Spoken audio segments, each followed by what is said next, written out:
Today, it's a good matchup in the AFC South between the Indianapolis Colts and the Jacksonville Jaguars. This is fielded at the goal line. And not a bad return here. He gets it out to the 25-yard line. And Andrew Luck will be under center for the Indianapolis Colts. Here they come out onto the field. Luck this year for the 8-8 Colts, over 4,200 yards passing. But, you know, when he's been out there, getting hit has been an issue. He got sacked 41 times this season. But they did feel like things got better as the season moved on. And they did feel like, hey, he wasn't getting hit as much as he was before. He was 41 sacks, but in the past it would have been 41 sacks and 120 other times he got hit, or so it felt. His accuracy improved this year. He got plenty of yardage throwing the ball. They do have to protect him a little bit better. But, yes, you're right. They're disappointed. In the AFC South that was there for the taking, they didn't get it done. To throw on second down is Luck. And seeing nowhere to throw, he chucks this one away from harm. Incomplete. Now it's third down. So trouble already here on their opening drive. This is 3rd and 9.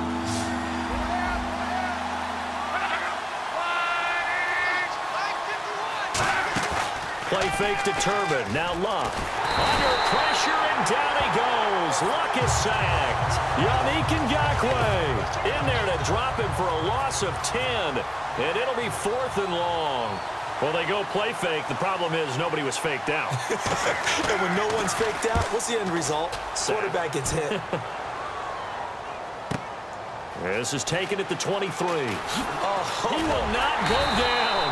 Have to retape those ankles. A very good return there. Give him an even 20 yards. And out will come the offense as they take over.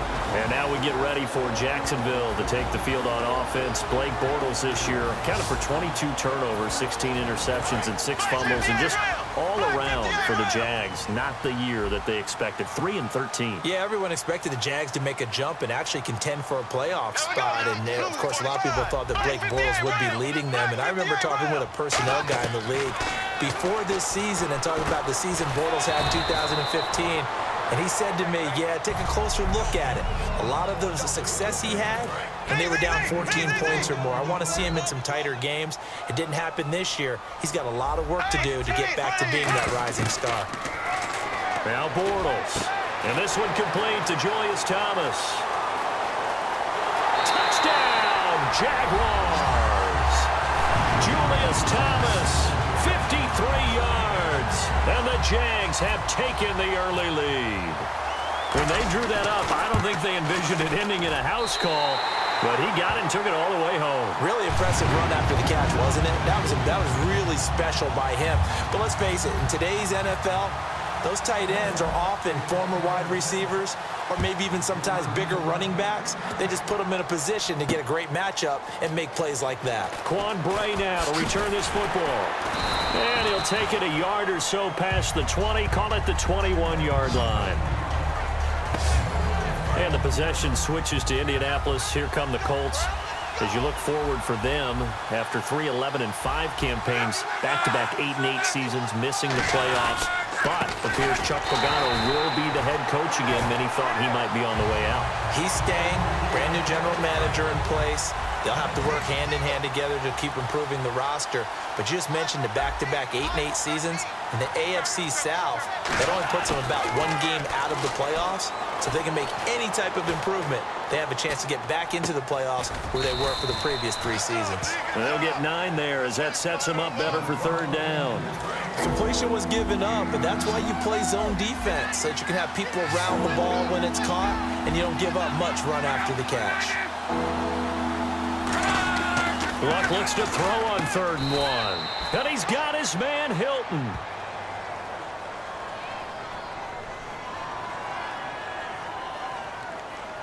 Holding offense.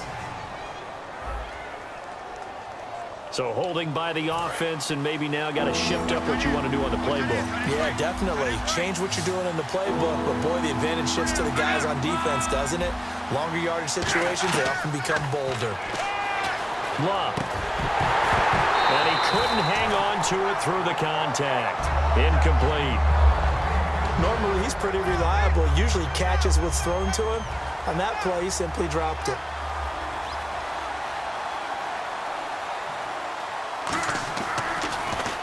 He gets this one away, and boy, it's another boomer. This is taken at the 15. So possession goes over here on the punt, and the offense will take over with a new set of downs. And out now comes Jacksonville as they get ready to go. And that recipe on their last drive that resulted in a touchdown looked pretty good, so they'll be hoping to do that once more. And it takes me back to when we sat with the offensive coordinator and the head coach. They felt pretty good about their game plan and thought there were some holes in the defense, and they exploited them the last time out. Let's see if they can come back and put together a similar drive. And we'll see if they can do just that. So many times you hear today's NFL described as a space game. Get your best players into space with the football in their hands. That's why sometimes you just swing it out to your runner, get him out in the flat, and let him have a chance to make people miss an open field. Give him 7 on the play, and it'll be a second down. I think the best offenses love to get the ball to their running backs in open space because they have the ability to make people miss, and they also have the ability to run over people. And if you do that throughout the game, after a while, they might just run through some of those tackles and go a long way. Well, we saw him shed a nice tackle on that play.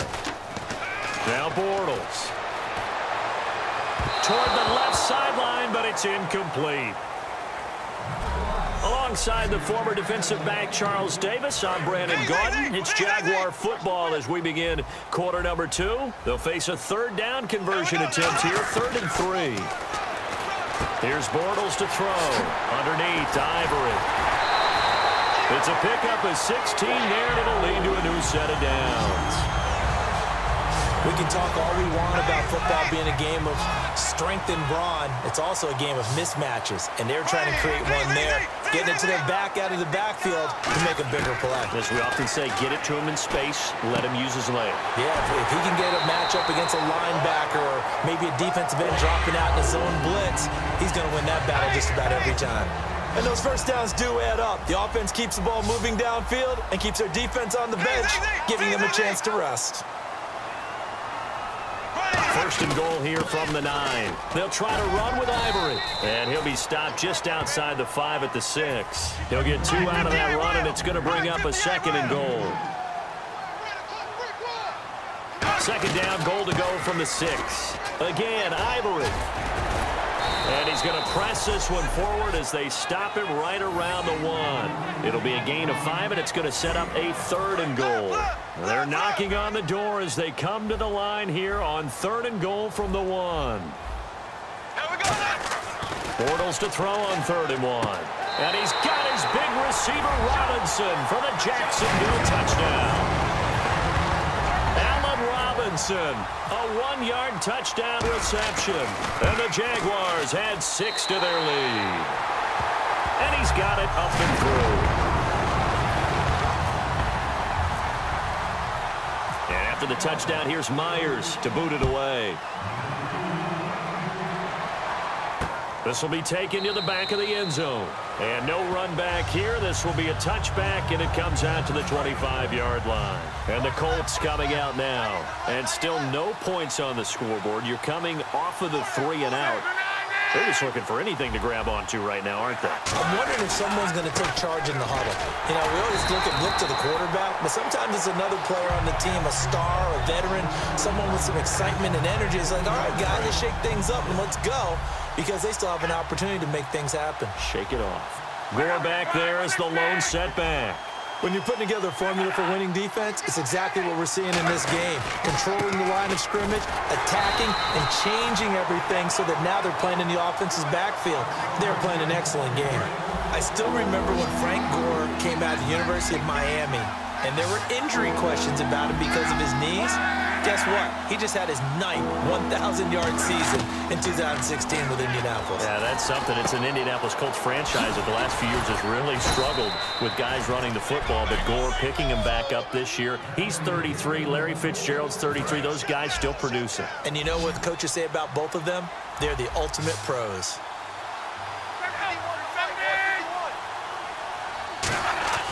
Now a 1st down throw. Luck. It's a short one here, complete to his tight end. And he'll be taken down, but not before he gets into enemy territory. They're going to hurry back to the line now. On 1st and 10, Locke. Drops it underneath to Gore. And this time he's able to take it down to the 42. It's a gain of 7, and that'll make this a 2nd down. Again, Locke. Toward the center of the field, but it's incomplete. He was looking for Jack Doyle that time. And it's 3rd and short. And the offense looking to pick up the 1st down after the 2nd down incompletion. Locke on 3rd down. And that is incomplete. He was trying to get it to Frank Gore there. And it's 4th and 3. Feeling like they're not quite in field goal range yet. They're going to go for it on 4th. I'm not sure we could spot any tendency here on this 3rd down. They could have run it or passed it. Either one was available. They chose to try and get it through the air, but they were unsuccessful. Oh, well, you mind if we go off topic for a second? No, you know go. I like to do that Let's randomly. AFC playoff contenders for this year that didn't make it last season. Who do you have that might get in? Well, I think Cincinnati's got to be considered there. Maybe they'd have an offseason that's calm, and they go into this season and try and get back to the playoffs where they've been perennials. How about Denver? Yeah. Remember last year, they didn't have the quarterback to start. Trevor Siemian played pretty well overall, but maybe they can get solidified there and ride that strong defense right back into the playoffs. I'm going to give you a couple a little bit off the pace. Indianapolis cannot afford to squander Andrew Luck, one of the better young quarterbacks in the game. They've got to get back to the playoffs. And Buffalo, brand new head coach, brand new people running the ball club. Let's see if they can figure it out, because I think defensively they can be awfully strong. And the offense moving quickly to the line. On the ground, Ivory into a mass of bodies, and I think they held him out. They did. Now whistles come in. We're going to get a timeout here by the offense. It's just their first, so they'll have 2 remaining here before we get to halftime.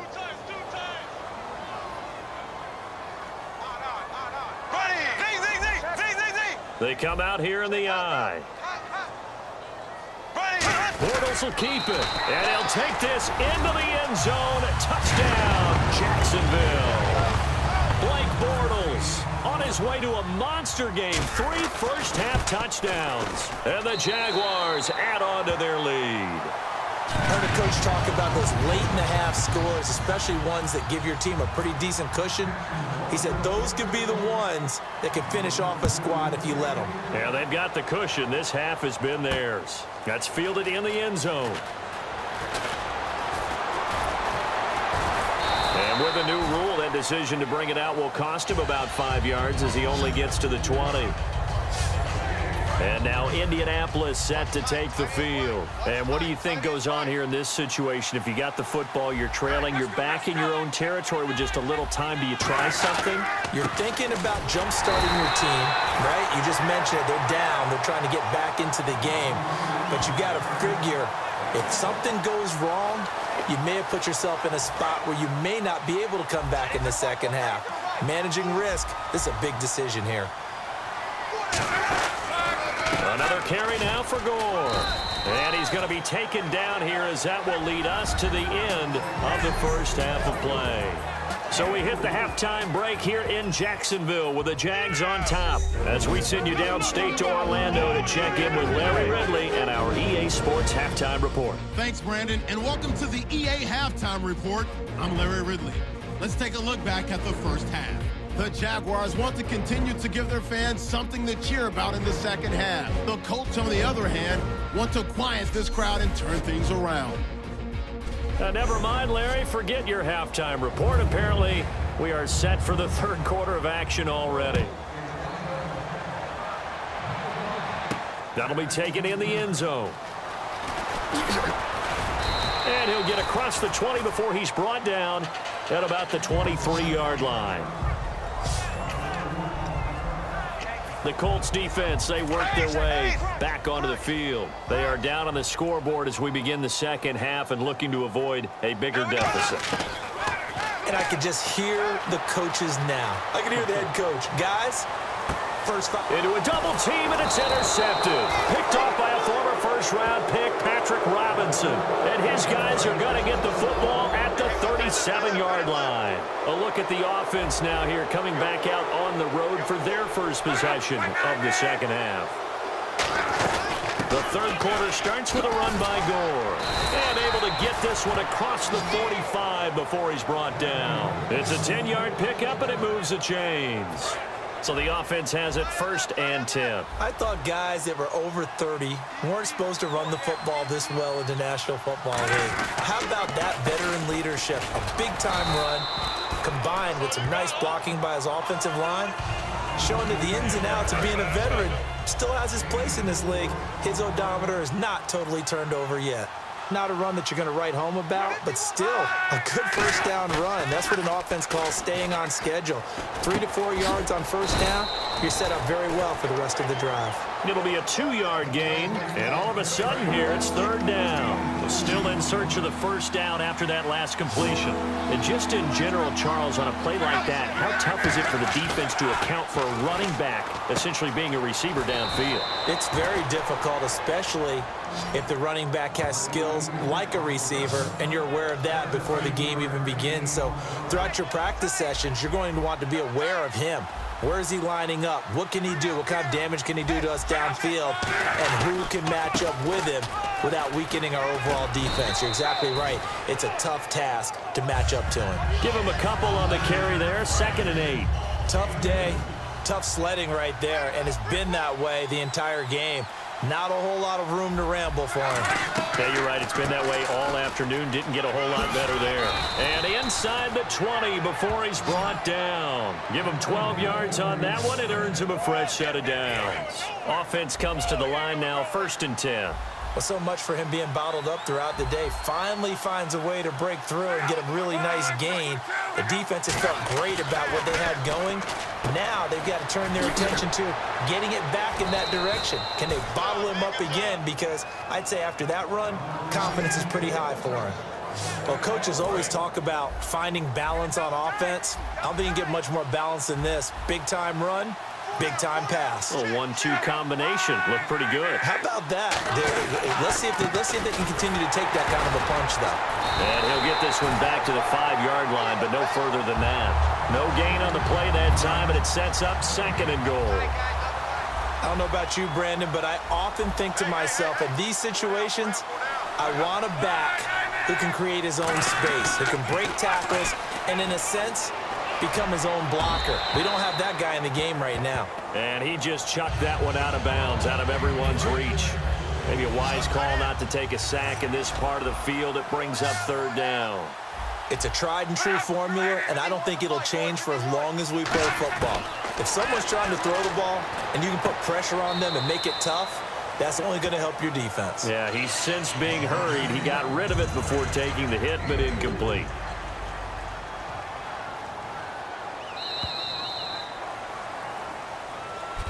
Back now in Jacksonville. A lot of happy faces in the crowd at this point as their guys have a big lead here to start quarter number 4.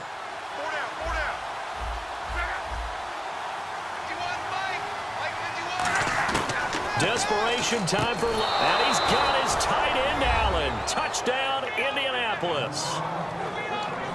Dwayne Allen from a yard out. And the Colts are able to draw a bit closer. Big 4th down conversion for the score, and the defense, that is a tough pill to swallow. Big time for them. How about them just deciding to go for it on 4th down? And, okay, forget the field goal, because that looked like an easy 3 points. Yeah, you might have had a defensive breakdown in there, but they pressed the issue and found a way to get it into the end zone. Give them big credit for that. And out now comes Jacksonville as they get ready to go. And last time wasn't pretty. One play and an interception. We'll see if they can do better. I want to see if they want to go ahead and throw the ball again now on this drive after what happened on the last one. Throw it on the first play. Give the quarterback some confidence. See what happens.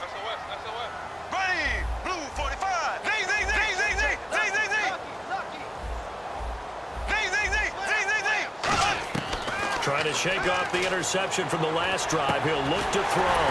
It's caught right side. It turns. And he takes this one just shy of midfield all the way to the 49. He's played a great game. It continues right there, even with this lead, confident to throw the pass and have the reception made. There's no doubt who the leader of their team is there? There's no doubt who they want to ride all the way to the finish, because strategy would tell you run the football, run the clock down. Instead, they're letting him throw it because they feel that confident in what he's getting done. At halftime, you have to feel like the defense had to be in a good position. They feel good about themselves. They'd had this guy boxed in all game long, but after that run, that might be the breakthrough that he's looking for. Now they may have some difficulty dealing with him the rest of today. And he'll be taken down near the 20 at the 21. Holding offense. So a little grabbing there, but this time it goes against the offense for holding. It's a loss of 10 yards on the play. Here we go.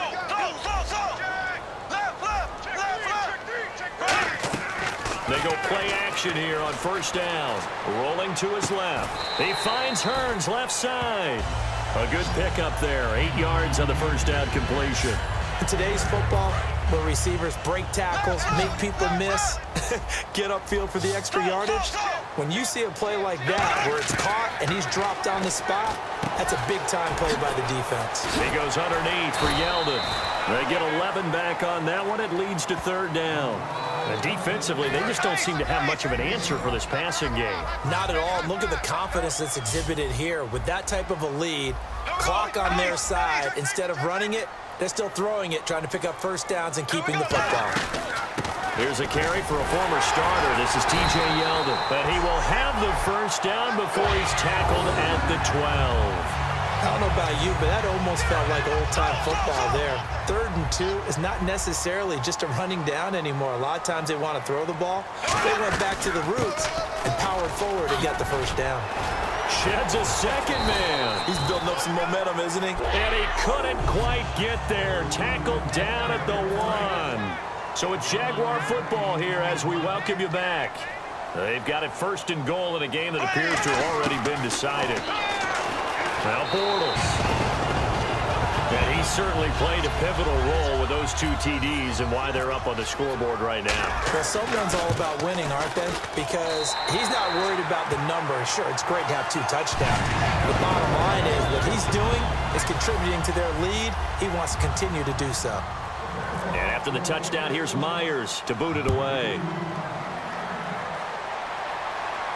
That's fielded in the end zone.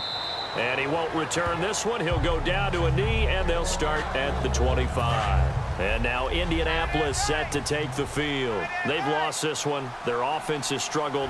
Do they try to put together something here at the end just to take into next week? Yeah, sometimes teams want to do that, and coaches want to. I remember one time I was on a team, and we were losing late in the game like this, and you knew it was lost. It was over, right? And the coach called a running play and pretty much said to everyone, I want to see something executed well before we get out of here. And that was the message to the team. Just something to build on. Just something to build on, get it done, and maybe we can look at that and say, we'll get better as we go forward. Only 3 yards on the catch. It's third down. How about the timing on that one? Boy, they were in sync, weren't they? 3-step drop, ball's out of his hands, right to the tight end. Nice completion, just like they do it in practice. To throw is Locke. Now a desperation throw deep downfield. And incomplete. The contact made the ball roam free and brings up fourth down. Here's Pat McAfee now as he's on to punt for Indianapolis. On every offensive coordinator, every play caller sheet, they have about 5 or 6 plays per game that they call shot plays or big plays. And you don't get many opportunities to dial them up. And they just did. And they drop it with a great chance to make a big play. That's going to hurt. That's going to go in the books as a 55-yard punt. Well done. And the Jaguars go on offense, first down and 10. And a look here at the Colts defense. And not a good performance by them or by their offense, for that matter. It just hasn't been a good game. And it's real easy at this point to point fingers. Hey, you guys didn't get a whole lot done today. Didn't give us much of a cushion. But the truth of the matter is, having played defense, your pride says whatever your offense gives you, you're supposed to allow 1 point less. So they're going to feel like they let them down as well. Yeah, I guess fingers could be pointed on both sides. That was a nicely run slant route, and what the receiver's trying to do is make the defender think he's going upfield for a deeper route, and then breaks it off, usually after about 3 to 4 steps, and cuts towards the middle of the field. And now what he's trying to do is use his body to keep the defender away from the football and give the quarterback a really nice target. And now it looks like they're going to be in the hurry-up. Green, 90. And nothing doing. He's immediately taken down at the line of scrimmage. No gain that time, and it leaves him with 3rd and 11 coming up. It's really no surprise to see them running the ball here. They've got the lead, not much time left. They just want to keep the clock moving, and they can win it right now. Throwing his Bortles on 3rd down. Forced out to his left. And he finds Julius Thomas. And he's taken down, but not before he gets this into enemy territory across the 40. Now hold everything here. We're going to get a timeout by the offense. It's just their first. They've got 2 more to use here in the final stages. Bortles going to look to throw. And this is caught. Mercedes Lewis with a grab. And he gets it down to the 32. Holding offense. So there you go, holding by the offense, and that'll push him back. Changes everything now as you try and figure out what your playbook has for you. Longer yardage situations, tougher to execute and pick up first downs. Here's Bortles to throw. Lee's got it over the middle. And he'll get it down here to the 43. It's a gain of 5. And it'll be a 2nd and long. Black 58 rail. Black 58 rail. They come out with 1 back and 3 tight ends.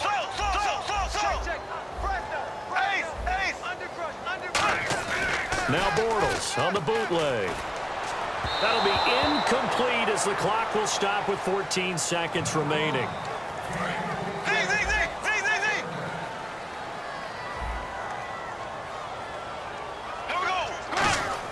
They go play action for Yeldon. Now it's Bortles.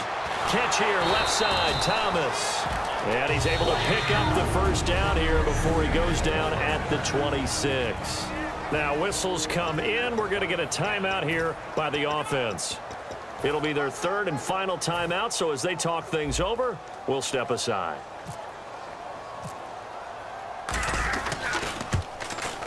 And his kick is good. And that will extend their lead even further. So it's 3 more points, and that widens things out even further here in the 4th. Hey, in this league, you can never have too much. So if you're in range, grab the 3 whenever you can. This fielded at the 2. And he'll take it past the 25 and up to the 28-yard line. Well, in this one, partner, we had some action all the way down to the final whistle there with the late points and then the kickoff to end it. Yeah, and the best part about it is just seeing how teams battled all the way to the end, you know. Didn't really matter. Scoreboard was pretty well set, but they still competed until the final whistle.